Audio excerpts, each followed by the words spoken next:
Premier bain de l'année. Merveilleux. Ah, aujourd'hui, je me suis baignée dans la mer. C'était excellent.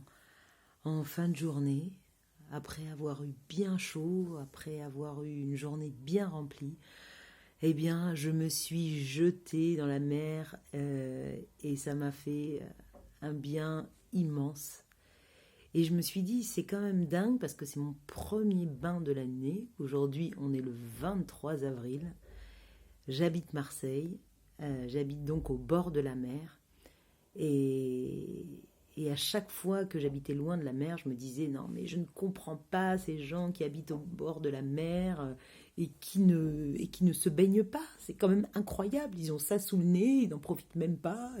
Alors que moi, si j'étais là-bas, mais je me baignerais tous les jours, tous les jours, tous les jours de l'année. Et voilà, je me retrouve comme ces personnes que je critiquais finalement, ou dont je ne comprenais pas le comportement. Incroyable. Je me souviens que je suis arrivée à Marseille en 2002. J'avais passé 1 an et demi à Aix-en-Provence auparavant et j'habitais en Andalousie précédemment. Et là, en Andalousie, j'allais me baigner à la mer tous les jours, tous les jours, tous les jours. Et en arrivant dans le coin, en fait, j'allais me baigner du dernier week-end de mars. Je me rappelle, c'était souvent le week-end où on changeait d'heure, jusqu'au premier week-end de novembre. Donc autant dire que je me baignais vraiment extra longtemps.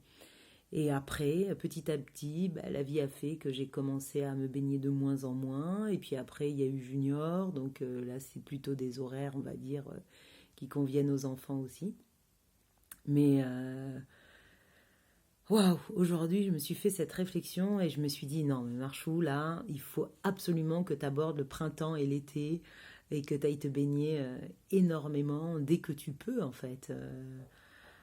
Parce que ça fait un bien fou, on se vide de plein de choses, on peut s'enivrer en nageant, j'adore plonger aussi, nager en apnée sous l'eau, c'est un moment, je trouve, de méditation qui me parle énormément, qui me connecte à mon intériorité.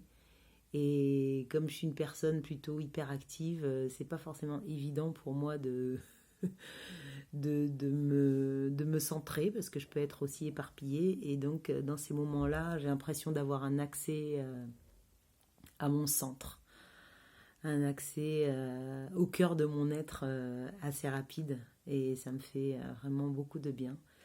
Sans compter que, évidemment, les muscles, la peau, tout se délie, voilà, tout prend son ampleur, son déploiement. C'était vraiment une expérience merveilleuse et c'est pour ça que je la partage avec vous parce qu'en fait je me dis que parfois on a quelque chose ou quelqu'un sous le nez qui est très précieux et c'est comme si on ne l'honorait pas assez. Voilà, donc ça me renvoie aussi à mes amis que je ne vois pas assez souvent ou que je n'appelle pas assez souvent. Vraiment, ça me fait penser à tout ça en fait. Et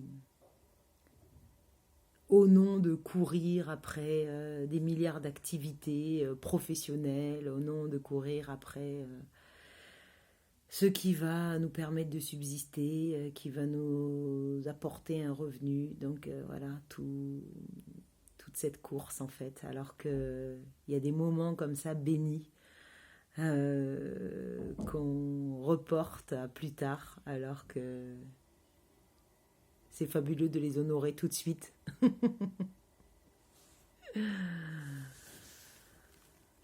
Ah, merci pour ce moment merveilleux. Merci la vie.